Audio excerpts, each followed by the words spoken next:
Hey guys, I'm Jenny Daly, the groomers consultant, and it's one of these things where, how do I say this?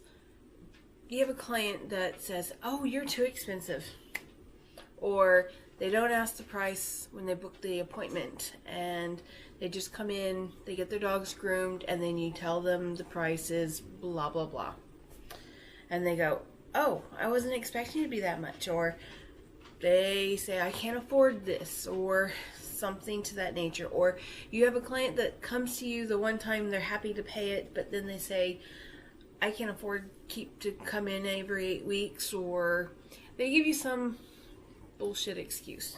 Okay, a lot of times it's not an excuse, but whatever the case may be, this is an idea that you can give them to see if they wouldn't do it. Now, when I first came here to Australia, prices already were way more than what I was used to charging in the States. So when it came to, I just went with whatever price the vets were at, okay? Because I had no idea.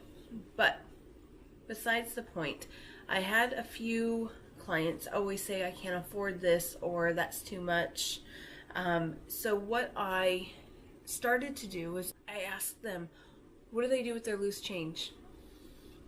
Do they spend it? Do they put it in a jar? What do they do with it? A lot of them say, "I don't know. I don't really even think about it."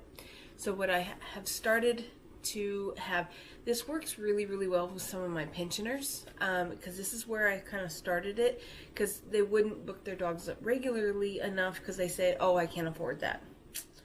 Well, I originally started with a baby food jar.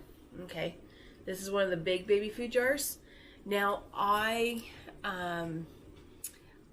had loads of these because I had Wyatt. Wyatt was only 8 months old when I moved to Hay, and this is where I noticed it the most.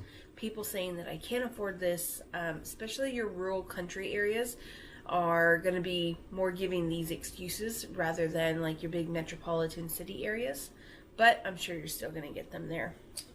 So what I used to do is I would give them a baby jar, the big baby jar, because that's about what I had at that time, and I would put a little label on it that says Buster's Grooming, or Sophie's Grooming Fund, or something like that, and I would tell them to put all their gold coins into a jar. Now, when they would fill up this jar with gold coin, it was actually a lot more than what my groom was, okay? But I just said gold coin because if they wanted to try to be cheap and stingy and put $1 coins, it actually works out to be about $100 in this. So I would tell them to put all their gold coin in this, and pretty much when this was full, to call me and we'll book an appointment. They didn't need to count the money. They didn't need to do anything. I just told them to fill it up.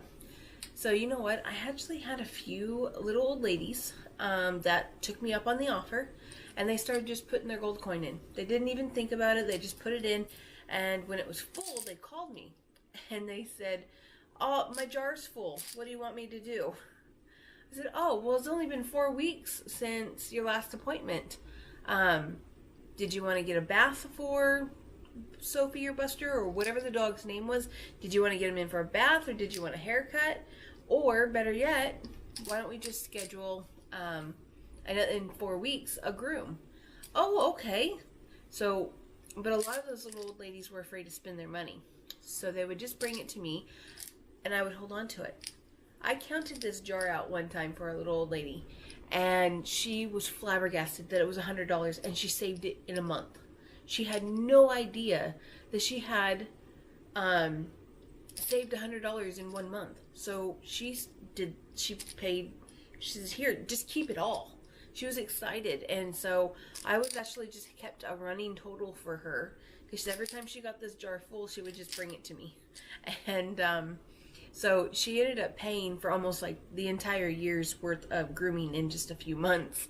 And she was stoked because she's never been able to have her dog groomed like that. And this was just something that I offered, especially when I was starting out and I didn't have very many clients. I encouraged this little bit.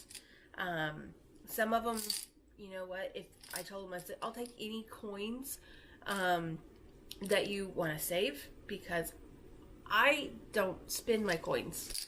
My coins go into a big old water jug, and that's my vacation fund, my emergency fund. God forbid I actually have to take that thing to the bank. But just so that you guys are aware, this is $100 of gold coin in there. Okay, that's a mixture of $2 and $1 coins, but it was something that made, I got a lot of pensioners on this. They still do this to this day. That, you know, they just book their appointments every 8 weeks with me for the entire year, but they fill up this jar, and no matter how much money is in it, they just bring it to me, and we count it out, and then they usually have a credit that goes over to the next one. And I don't mind carrying the credit over and holding on to it for them, because one, I already have the money. The dog's going to come in. It's the same amount of money no matter what for the entire year. But getting them to save their money was really quite easy to do it this way. I mean, say you don't want to say gold coins, okay? This is $100 in, obviously it's just a big whatever jar. This is a bunch of mix coins. Okay, so we have 50 cents, 20 cents, we have everything. That's $100 of just random mix coins in there. So random mix coins, if they wanted to throw all that in there, say your groom's $77, $70, $80, whatever it is, this would totally cover it, okay? If they would just throw all their loose change into this and bring it to you. Now, I did have some men that would do this. And, you know, they were watching what they buy at the grocery store is pretty sad, because they buy a loaf of bread and more dog food on the counter than they do have food for themselves. So in some cases, if this was full and it was not the full 77 or whatever amount of dollars, I didn't complain. I didn't ask for any extra money. I just took it. Okay, these are pensioners that I was willing to do it with. I didn't usually tell them how much it was. I would just count it out in silence, say, hey, yep, we're all good, and leave it at that. So they thought they were paying for the full price, but they weren't. Okay, so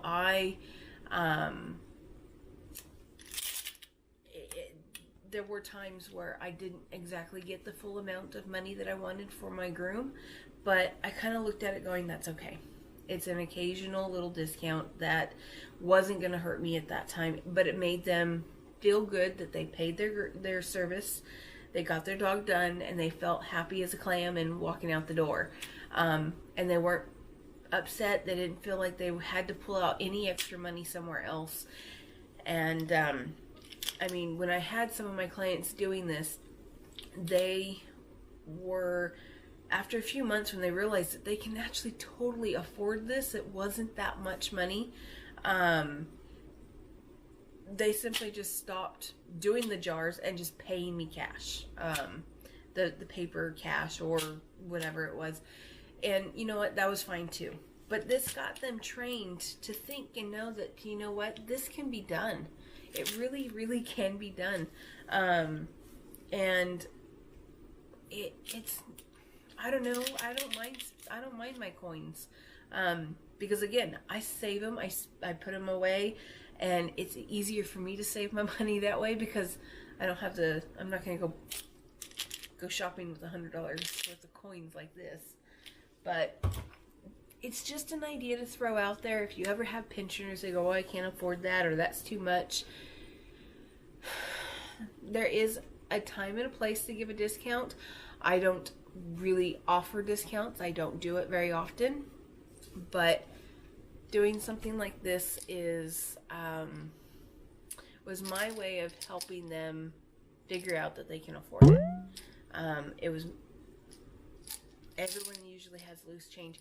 If it wasn't within the 8 weeks, you know what, whenever it happened to be full, if it took 6 months, then it took 6 months.